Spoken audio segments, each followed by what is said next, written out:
ఈరోజు మనం HPV vaccine గురించి తెలుసుకుందాం. సో దాని గురించి తెలుసుకోవాలంటే ఫస్ట్ అది ఏ క్యాన్సర్ని కాజ్ చేస్తుంది? Cervical cancer. So cervical cancer అంటే ఏంటి? సో గర్భాశయం ఇలా ఉంటుందన్నమాట. అంటే యుట్రస్ ఇలా ఉంటుంది. దాని యొక్క ఓపెనింగ్ అంటే గర్భాశయం యొక్క ద్వారాన్ని సర్విక్స్ అని అంటాం. సో ఈ సర్విక్స్కి వచ్చే క్యాన్సర్ని సర్వైకల్ క్యాన్సర్ అని అంటాం.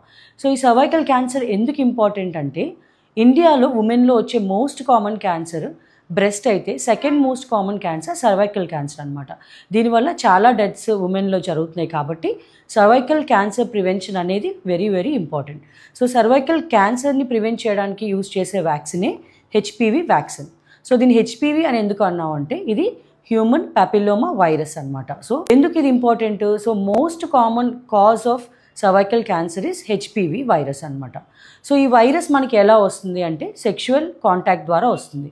అంటే ఎర్లీ ఏజ్లో సెక్స్ స్టార్ట్ చేయడం కానీ, లేదా మల్టిపుల్ సెక్షువల్ పార్ట్నర్స్తో సెక్స్ చేయడం కానీ, or already infected HPV infection ఉన్న పార్ట్నర్తో సెక్స్ చేయడం కానీ, or even skin to skin genital ఏరియాలో కాంటాక్ట్ ఉన్నా కూడా ఇన్ఫెక్టెడ్ పార్ట్నర్తో మనకి ఈ హెచ్పివి ఇన్ఫెక్షన్ అనేది వస్తుంది.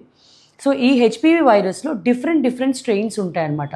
లైక్ 611 అనే స్ట్రెయిన్ జెనటల్ వాట్స్, అంటే ఈ జెనటల్ రీజన్స్లో చిన్న చిన్న పులిపిరులాగా వస్తాయన్నమాట. వాటిని జెనటల్ వాట్స్ అంటాం. అలాగే సర్విక్స్ క్యాన్సర్ని కాజ్ చేసేది 16 and 18. ఇవి కాకుండా 31, 33, 45, 52, 58 అని డిఫరెంట్ అదర్ స్ట్రెయిన్స్ ఉంటాయన్నమాట. ఇవి వల్వల్ క్యాన్సర్ కానీ, అంటే మానం దగ్గర వచ్చే క్యాన్సర్ కానీ, యానల్ క్యాన్సర్ కానీ, ఇంటెస్టైనల్ క్యాన్సర్ కానీ, ఇలా డిఫరెంట్ అదర్ క్యాన్సర్స్ని కాజ్ చేస్తాయి. సో ఈ హెచ్పివి వ్యాక్సిన్లో 2 టైప్స్ ఉన్నాయన్నమాట. ఒకటి క్వాడ్రివెలెంట్ వ్యాక్సిన్, ఏదైతే సర్వైకల్ క్యాన్సర్ కాజ్ చేస్తుందో 6, 11, 16, 18 అనే స్ట్రెయిన్స్ని కవర్ చేస్తుంది.